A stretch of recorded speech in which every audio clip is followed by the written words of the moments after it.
یہ تم کیا کہہ رہے ہو شہریار؟ تم کسی لڑکی سے شادی کرنا چاہتے ہو؟ آسیہ گھبرائے ہوئے لہجے میں سرگوشی انداز میں بولی۔ جی ماما، میں شادی کرنا چاہتا ہوں۔ ایک لڑکی مجھے بہت پسند ہے اور آپ لوگوں کو میرے ساتھ چل کر اس لڑکی کا ہاتھ مانگنے جانا ہوگا، وہ بھی جلدی، کیونکہ کچھ لوگ اس لڑکی کا رشتہ مانگنے والے ہیں اور وہ لوگ ان کی فیملی میں سے ہیں۔ وہ ضرور مہر کا رشتہ انہیں دے دیں گے، اسی لیے میں چاہتا ہوں کہ آپ لوگ پہلے چلیں اور مہر کا رشتہ مانگنے میرے لیے۔ لیکن یہ ممکن نہیں ہے رحیل اس کی بات کاٹتے ہوئے بولے۔ کیوں ممکن نہیں ہے بابا؟ میں مہر کو چاہتا ہوں، اس سے شادی کرنا چاہتا ہوں اور آپ لوگوں کو میرے ساتھ چلنا ہوگا، وہ ضدی لہجے میں بولا۔ دیکھو شہریار، میری بات کو سمجھنے کی کوشش کرو، یہ اتنا آسان نہیں ہے، تمہاری شادی نہیں ہو سکتی، رحیل نے سمجھاتے ہوئے کہا۔ شادی نہیں ہو سکتی کا کیا مطلب ہے بابا؟ شہریار پریشان سا انہیں دیکھنے لگا۔ شاید وقت آ گیا تھا اسے سب کچھ سچ بتانے کا۔ دیکھو شہریار، یہ نہیں ہے کہ تم مہر سے شادی نہیں کر سکتے، تم کسی سے بھی شادی نہیں کر سکتے، آسیہ سمجھانے والے انداز میں بولی۔ تو اس چیز کی کوئی وجہ بھی تو ہوگی، شہریار انہیں دیکھتے ہوئے پوچھنے لگا۔ فی الحال اسے اپنے ماں باپ کی بالکل بھی بات سمجھ نہیں آ رہی تھی۔ دیکھو بیٹا، ضد مت کرو، کوئی وجہ ہی ہے جو ہم تمہیں منع کر رہے ہیں۔ فی الحال ہم تمہارا رشتہ لے کر کہیں نہیں جا سکتے اور نہ ہی تم اس لڑکی سے شادی کر سکتے ہو، بھول جاؤ اس لڑکی کو، رحیل صاحب نے مسکراتے سمجھاتے ہوئے کہا۔ کیا ہو گیا ہے بابا آپ کو؟ میں اس سے محبت کرتا ہوں، اس سے شادی کرنا چاہتا ہوں، کچھ ہی دنوں میں اس کی فیملی ممبرز کا رشتہ لے کر آ جائیں گے اور میری پہلی محبت کسی اور کی ہو جائے گی، اور آپ لوگ چاہتے ہیں کہ میں اسے بلا دوں؟ یہ ممکن نہیں ہے بابا، وہ میری پہلی محبت ہے، میں اس سے شادی کرنا چاہتا ہوں، اسے اپنے گھر لے کر آنا چاہتا ہوں، اس کے ساتھ اپنی دنیا بسانا چاہتا ہوں۔ ایک بات کان کھول کر سن لیں بابا، اگر بندہ اپنے مہر کو میری زندگی میں اگر آپ نے مہر کو میری زندگی میں شامل نہیں کیا تو میں یہاں سے چلا جاؤں گا ہمیشہ کے لیے۔ آپ لوگوں کو تو ویسے بھی عادت ہے مجھے خود سے دور رکھنے کی، لیکن میں بھی آپ لوگوں سے دور چلا جاؤں گا، مجھے وہ لڑکی چاہیے کسی بھی قیمت پر، میں محبت کرتا ہوں اس سے۔ شہریار صدمے سے اپنے ماں باپ کو سمجھانے کی آخری کوشش کر رہا تھا۔ وہ اسے کوئی وجہ بھی نہیں بتا رہے تھے اور اس کے مہر کی شادی بھی نہ کروانے کے حق میں نہ تھے۔ شہریار نے آسیہ اور رحیل صاحب کو بہت پریشان کر دیا تھا، جبکہ وہ انہیں پریشان حالت میں چھوڑ کر اپنے کمرے میں چلا گیا۔ آج میں نے مہر کی ساری انفارمیشن نکالی ہے، مجھے اس کے بارے میں سب کچھ پتہ چل چکا ہے، میں تمہیں ایڈریس سینڈ کرتا ہوں، تم اس کا رشتہ لے کر آ جاؤ۔ زیان نے اسے ساری خبر دی۔ تھینک یو زیان، لیکن ماما بابا نہیں مان رہے، وہ کہہ رہے ہیں کہ وہ میری شادی نہیں کروائیں گے، صرف مہر سے ہی نہیں بلکہ کسی سے بھی نہیں، اور وجہ بھی نہیں بتا رہے، نہ جانے کیا ریزن ہے، لیکن جو بھی ہے وہ میرے ماں باپ ہیں، میں انہیں منا لوں گا، لیکن تم دھیان رکھنا تب تک مہر کے لیے اس چلکٹ کا رشتہ نہ آئے، تم میری بات کو سمجھ رہے ہو نا؟ زیاد، شہریار نے اسے سمجھانے والے انداز میں کہا۔ تو زیاد نے اسے مطمئن کیا۔ تم پریشان مت ہو شہریار، تم پر اپنے ماں باپ کو مناؤ، انہیں یہاں لے کے آؤ، جب تک تمہیں ٹینشن لینے کی ضرورت نہیں ہے، اس کو میں دیکھ لوں گا۔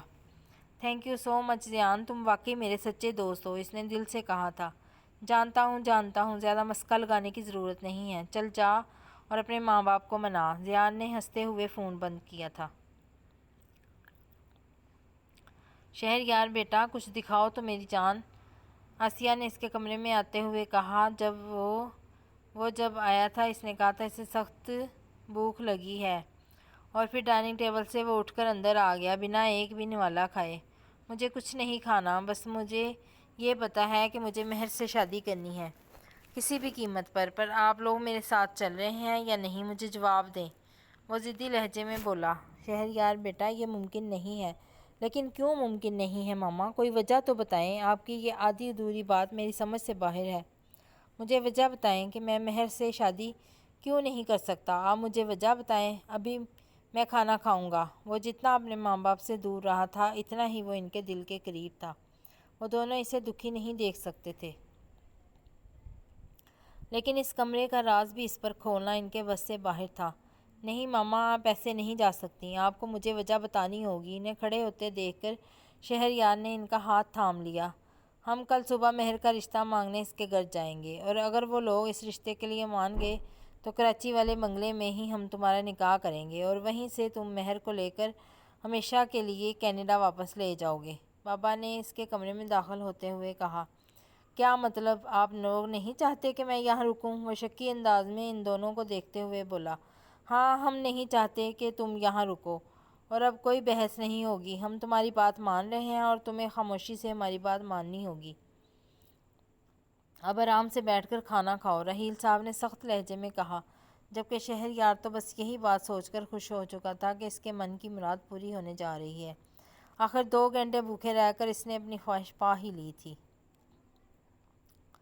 سکندر اور علی کو واپس آئے ہوئے آج 3 دن گزر گئے تھے۔ علی جب کسی بھی حال میں نہ مانا تو سکندر نے ایک آخری بار اس کی منت کی کہ اسے اس لڑکی سے ملنے جانے دے۔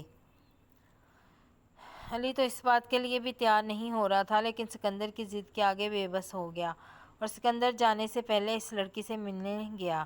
تم کہاں حسین لڑکی؟ میں آج واپس جا رہا ہوں۔ وہ اسی پہاڑی پر کھڑا اونچی آواز سے اسے پکار رہا تھا۔ میں تم سے محبت کرتا ہوں، بے پناہ محبت۔ جلدی واپس آنے کی کوشش کروں گا، لیکن میری جانے سے پہلے تم مجھے کوئی امید تو دو۔ میں کس امید پر واپس آؤں؟ کیا تم بھی میرے لیے وہی محسوس کرتی ہو جو میں محسوس کرتا ہوں؟ مجھے کوئی اشارہ تو دو۔ تم میرے سامنے کیوں نہیں آتی ہو؟ وہ اونچی آواز میں بول رہا تھا جب اسے اپنے پیچھے کسی کی آہٹ محسوس ہوئی۔ وہ اس سے کچھ فاصلے پر کھڑی آنکھوں میں آنسو لیے اسے دیکھ رہی تھی۔ میں جلدی واپس آ جاؤں گا، میں تم سے وعدہ کرتا ہوں، میں تمہیں یہاں سے لے جاؤں گا۔ میری دنیا میں میں تم سے شادی کرنا چاہتا ہوں، لیکن اس سے پہلے میں ایک بار اپنے ماں باپ سے اس بارے میں بات کرنا چاہتا ہوں۔ کیا تم مجھے اجازت دیتی ہو، اس امید پر جانے کی کہ میرے جانے کے بعد تم میرا انتظار کرو گی؟ وہ آہستہ آہستہ چلتا اس کے قریب آیا۔ میں تمہارا انتظار کروں گی، لیکن اگر تم واپس نہ آئے تو میں مر جاؤں گی۔ یاد رکھنا، میری موت کے ذمہ دار تم ہوگے۔ میں تم سے عشق کرتی ہوں سکندر، تمہارے لیے میں کچھ بھی کر جاؤں گی۔ جاؤ، میں تمہیں جانے کی اجازت دیتی ہوں، لیکن لوٹ کے آنا، میں تمہارا انتظار کروں گی۔ اپنی آنکھوں سے آنسو صاف کرتے ذرا سا مسکرائی۔ اس کی مسکراہٹ نے سکندر کو دنیا کا سب سے حسین منظر دکھایا تھا۔ کیا کوئی اتنا بھی حسین ہو سکتا ہے؟ وہ تو کسی کو بھی بہکانے کا ہنر رکھتی تھی۔ میں تم سے وعدہ کرتا ہوں میں واپس آؤں گا۔ بس ایک بار اپنے والدین کو تمہارے بارے میں بتا دوں، پھر انہیں بھی اپنے ساتھ لے کر آؤں گا، تمہارے ماں باپ سے تمہارا ہاتھ مانگنے۔ سکندر خوشی سے کہتے ہوئے اسے ایک آخری بار دیکھ کر پہاڑی اترنے لگا، جہاں پہاڑی کے نیچے علی اس کا انتظار کر رہا تھا۔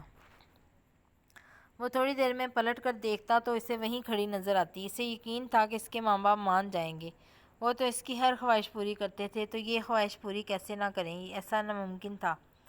علی نیچے گاڑی لیے اس کا انتظار کر رہا تھا۔ جب وہ نیچے آیا تو چلنے کا اشارہ کیا۔ مجھے سمجھ میں نہیں آتا تم اس پہاڑ کو پراسرار اور خطرناک کیوں کہتے ہو؟ یقین کرو، اس سے زیادہ خوبصورت پہاڑی میں نے زندگی میں نہیں دیکھی۔ اس میں ایسا کیا ہے جو تمہیں یہ پراسرار خطرناک لگتی ہے؟ کیا یہاں جن چڑیلیں بستی ہیں؟ سکندر نے گاڑی میں بیٹھتے ہوئے کہا۔ نہیں، ان سے بھی خطرناک مخلوق، یہاں پریاں رہتی ہیں۔ اس کے پراسرار انداز نے سکندر کو مسکرانے پر مجبور کر دیا۔ یقیناً وہ اس کی بات پر یقین نہیں کر رہا تھا۔ وہ کہتی ہے وہ مجھ سے عشق کرتی ہے۔ سکندر کے الفاظ نے علی کے پیروں سے زمین کھینچی۔ میں بہت جلد واپس آؤں گا موم ڈیڈ کو لے کر، اسے اپنی دلہن بنا کر اپنی دنیا میں لے جاؤں گا، سکندر نے اپنی خوابوں کا نگر سجاتے ہوئے کہا، جہاں گاڑی چلاتے علی کے ہاتھ کانپ رہے تھے۔ 8ویں قسط، جو کہ ریچھ شاہ کا ہے۔ تم نے ٹھیک نہیں کیا سکندر میرے ساتھ، میں تمہیں اس کے لیے کبھی معاف نہیں کروں گی، کبھی نہیں۔ کتنی محبت، کتنی چاہت سے یہ فیصلہ کیا گیا تھا، اور تم نے یہ کیا کیا؟ میں اس تکلیف کے لیے تمہیں کبھی معاف نہیں کروں گی۔ وہ پہاڑی کی چوٹی پہ کھڑی آنسو بہاتی زاروں قطار بول رہی تھی۔ اس کے آنسو سکندر کے دل پہ گر رہے تھے، لیکن وہ مجبور تھا۔ اس کا دل دکھانا نہیں چاہتا تھا، لیکن وہ یہ بھی نہیں کر سکتا تھا۔ پھر وہ اچانک پہاڑی سے غائب ہو گئی۔ سکندر اس کے سائے کے پیچھے بھاگا، جب اچانک اس کی آنکھ کھل گئی۔ اس نے تیز تیز دھڑکتے دل پر ہاتھ رکھا اور بنا کچھ کہے، بنا کچھ بولے خاموشی سے لیٹ گیا۔ مجھے معاف کر دو پریام، لیکن میں مجبور ہوں۔ ہرگز نہیں بابا جان، میں یہ نکاح نہیں کر سکتا، پلیز میری بات کو سمجھنے کی کوشش کریں۔ میں کسی اور سے محبت کرتا ہوں۔ سکندر نے ایک نظر سر پر سفید دوپٹہ سجائے اس نازک سی لڑکی کو دیکھا۔ نہیں سکندر، ہم پوری برادری کے سامنے وعدہ کر کے آئے ہیں کہ ہم اپنی یتیم بانجی کا نکاح تم سے کروائیں گے۔ اب ہم اپنی بات سے مکر نہیں سکتے۔ آخر برادری اور خاندان میں ہماری عزت کا سوال ہے۔ ہم نے اس یتیم کے سر پر ہاتھ رکھا ہے۔ نہیں بابا، میں نہیں کر سکتا یہ نکاح۔ آپ کو اس طرح کا کوئی بھی قدم اٹھانے سے پہلے ایک بار مجھ سے پوچھنا چاہیے تھا۔ میں کسی اور لڑکی سے محبت کرتا ہوں۔ یہ لڑکی میری پسند بھی نہیں ہے۔ ہم نے جو کہا ہے وہ تمہیں کرنا ہوگا۔ آج تک ہم نے تمہاری چھوٹی چھوٹی خواہش کو پورا کیا ہے۔ اب اگر تم نے ہماری بات سے انکار کیا تو ہم بھول جائیں گے کہ تم ہمارے بیٹے ہو۔ یہ ہماری عزت کا سوال ہے۔ سکندر، تو میں آ کر ہماری عزت کا مان رکھنا ہوگا۔ آج ہی اس لڑکی کے ساتھ دوبارہ نکاح ہے اور یہ ہمارا آخری فیصلہ ہے۔ میں آپ کے کسی فیصلے کو نہیں مانتا۔ میں نہیں کروں گا یہ شادی۔ میں کہہ رہا ہوں بابا، خبردار جو آپ نے میرے ساتھ کسی قسم کی کوئی زبردستی کرنے کی کوشش کی۔ اگر آپ بچپن سے میری ہر بات، میری ہر خواہش پوری کرتے ہیں تو اس کا مطلب یہ نہیں ہے کہ آپ مجھ سے اپنی محبتوں پر اتنی بڑی قربانی مانگیں۔ میں یہ نہیں کروں گا، سکندر صریح انداز میں بولا، اور اگر تم یہ نکاح نہیں کرو گے تو ہم سے، تمہاری ماں سے تمہارا ہر رشتہ ختم۔ ہم بھول جائیں گے کہ تم ہمارے اولاد ہو۔ بابا غصے سے بولے، نہیں بابا، آپ میرے ساتھ ایسا نہیں کر سکتے۔ آپ لوگ جانتے ہیں میں آپ سے بے انتہا محبت کرتا ہوں، سکندر بے بسی سے بولا۔ تو یہی سمجھ لو کہ یہ تمہاری محبتوں کا امتحان ہے۔ مولوی کا انتظام کرو۔ وہ ملازم کو حکم دیتے زینے چڑھ گئے۔ جب کسی بندے نے بے بسی سے بھرپور نظر سامنے کھڑی اس لڑکی کو دیکھا، یہ نکاح میری مجبوری ہے لیکن اسے نبھانا میری مجبوری نہیں ہے، یہ بات یاد رکھنا۔ وہ غصے سے اس لڑکی کو کہتا اپنے کمرے میں چلا گیا، اور پھر اسی تاریخ میں سکندر کا نکاح اس لڑکی کے ساتھ ہو گیا، اور نہ چاہتے ہوئے بھی وہ معصوم سی لڑکی اس کی نفرت کا شکار ہوئی۔ سکندر کا نکاح کو نبھانے کا کوئی ارادہ نہ تھا۔ وہ رات اندھیرا ہونے سے پہلے ہی یہاں سے ہمیشہ کے لیے جانے والا تھا۔ شہریار ساری رات نہ سویا تھا۔ ساری رات عجیب سسکیوں کی آواز آتی رہی اور پھر وہی سارے جملے جو وہ پچھلے 22 سال سے سنتا آیا تھا، لیکن آج بے چینی روز کی بنسبت تھوڑی زیادہ تھی۔ آج ان سسکیوں میں عجیب سی تڑپ تھی، شہریار کو بھی بے چین کر رہی تھی۔ نہ جانے کیوں اسے ایسا لگ رہا تھا کہ کوئی اسے پکار رہا ہے۔ وہ دوبارہ کمرے سے باہر نکلا اور اس دروازے کی طرف گیا۔ شاید بچپن میں یہ اسی کا کمرہ تھا۔ اس کمرے میں تالے کیوں لگے ہیں وہ سمجھ نہ پایا۔ وہ صبح اٹھ کر اپنی ماں سے اس بارے میں پوچھنا چاہتا تھا، لیکن اس کے باوجود بھی وہ زیادہ دیر وہاں نہ رکا۔ اس وقت مہر کے علاوہ اور کچھ نہیں سوچنا چاہتا تھا۔ ساری رات ایک پل کو بھی اس کی آنکھ نہ لگی، لیکن اس سب سے زیادہ خوشی سے صبح مہر کے گھر جانے کی تھی، جہاں زیادہ ان لوگوں کو شہریار کے بارے میں مکمل معلومات فراہم کر چکا تھا۔ وہ لوگ بزنس کے تھرو انہیں کچھ حد تک جانتے بھی تھے، اور یہی بات شہریار کو اور زیادہ پر امید کر گئی تھی۔ علی، وہ کہاں چلا گیا ہے بتاؤ مجھے؟ اس طرح سے ایک رات کی دلہن کو چھوڑ کر کوئی اس طرح سے گھر سے غائب ہوتا ہے کیا؟ بابا غصے سے علی سے پوچھ رہے تھے، کیونکہ وہ جانتے تھے کہ سکندر علی کے علاوہ اور کوئی دوست نہیں ہے، اور علی اس کے بارے میں سب کچھ جانتا ہے۔ مجھے نہیں پتا انکل، اس نے اس بارے میں مجھ سے کچھ بھی نہیں کہا، اور نہ ہی اس نے مجھے کچھ بتایا ہے۔ میں تو خود سوچ رہا ہوں کہ اچانک وہ کہاں چلا گیا۔ ابھی کل ہی تو اس کا نکاح ہوا ہے۔ علی اس کے نکاح کو سوچ کر کتنا خوش تھا، لیکن اب شاید وہ اس پری کو بھول جائے گا۔ اس کے غائب ہونے سے اسے اتنا ہی بے چین کر دیا تھا۔ علی، تمہیں اندازہ تو ہوگا کہ وہ کہاں جا سکتا ہے؟ آج ولیمہ ہے اس کا، پوری برادری میں ہماری ناک کٹ جائے گی۔ پلیز کچھ کرو، اس سے پہلے اسے واپس لے کے آؤ۔ آخر وہ کہاں جا سکتا ہے؟ بابا نے بے چینی سے پوچھا۔ انکل، مجھے لگتا ہے کہ وہ واپس میرے آبائی علاقے میں چلا گیا ہے۔ انکل، وہاں ایک بہت پراسرار پہاڑی ہے جہاں کے واقعہ مشہور ہے کہ وہاں پر پریاں رہتی ہیں۔ بہت سارے لوگ تو وہ راستہ بھی چھوڑ چکے ہیں، لیکن سکندر وہاں گھومنے گیا تھا۔ اس نے کہا تھا کہ اسے وہاں کوئی لڑکی ملی ہے جس سے وہ محبت کرتا ہے۔ اسی سب چیزوں سے ڈر کر میں اسے یہاں واپس لے آیا تھا۔ علی سمجھ چکا تھا کہ سکندر اگر شادی کی وجہ سے گھر چھوڑ کر گیا ہے تو یہ واپس وہیں گیا ہوگا اور وہ اسے مزید مصیبت میں نہیں ڈال سکتا تھا۔ اب چھپانے کا کوئی فائدہ نہ تھا، علی نے سب کچھ بتا دیا۔ اب کیا ہوگا؟ کیا وہ پری اس کا پیچھا چھوڑ دے گی؟ بابا نے پریشانی سے پوچھا۔ انکل میں بس اتنا جانتا ہوں کہ اگر ایک پری ذات کسی انسان سے عشق کر بیٹھے تو نسلوں تک اس کا پیچھا نہیں چھوڑتی۔ علی نے بنا کچھ بھی چھپائے سچائی بیان کی۔ دیکھو پریام، میں سب کچھ چھوڑ آیا ہوں صرف تمہارے لیے۔ میں تمہیں بے تحاشا چاہتا ہوں، میں تم سے شادی کرنا چاہتا ہوں۔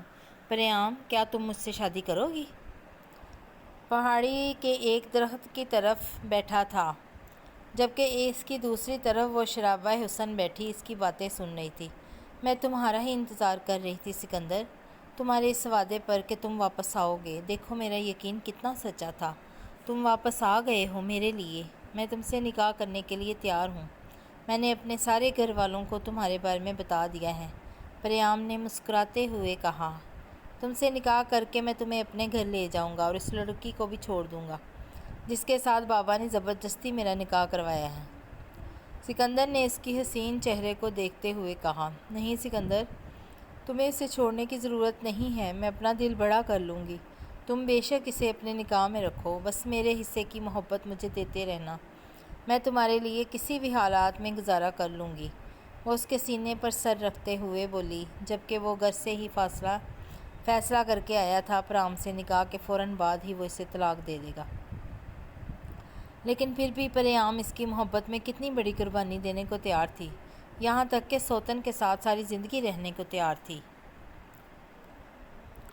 رحمان صاحب نے بہت اچھے سے ان کا ویلکم کیا تھا۔ شہریار کو امید نہ تھی تو وہ اتنے اچھے سے ان سے بات کریں گے، جبکہ دوسرا رشتہ تو انہی کے خاندان کا تھا۔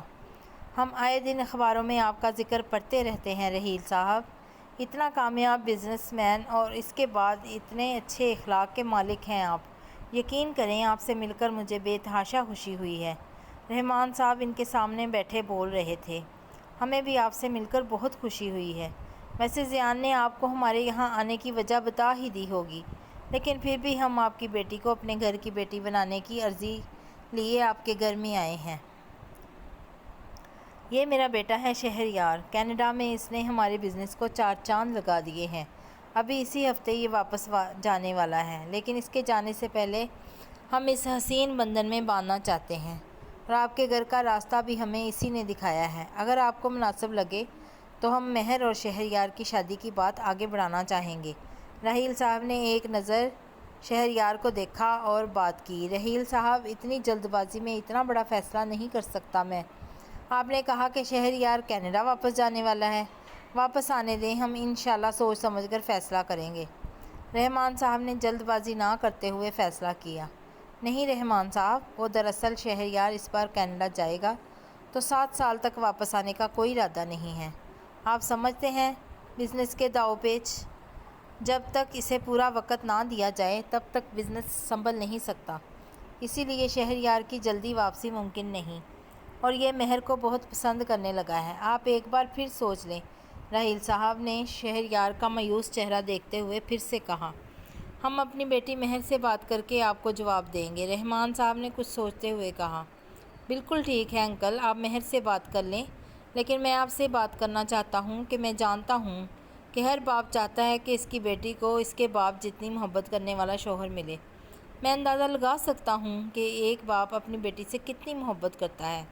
انکل میں آپ سے وعدہ کرتا ہوں کہ میں مہر کو اتنی محبت دوں گا کہ اسے آپ کی محبت کی کمی محسوس نہیں ہوگی۔ مہر بہت خوبصورت لڑکی ہے، اسے بہت چاہنے والے مل جائیں گے، لیکن مجھ سے زیادہ محبت کرنے والا اسے کہیں نہیں ملے گا۔ فیصلہ کرتے ہوئے ایک بار ضرور سوچیے گا، آپ کا انکار میری پسند ہی نہیں بلکہ میری محبت کو بے مول کر دے گا۔ شہریار ان کی آنکھوں میں دیکھتے ہوئے اٹھ کھڑا ہوا، چلیں ماما بابا، ہم آپ کے جواب کا انتظار کریں گے انکل۔ شہریار نے ایک آخری نظر رحمان صاحب کو دیکھا اور پھر گھر سے باہر نکل گئے۔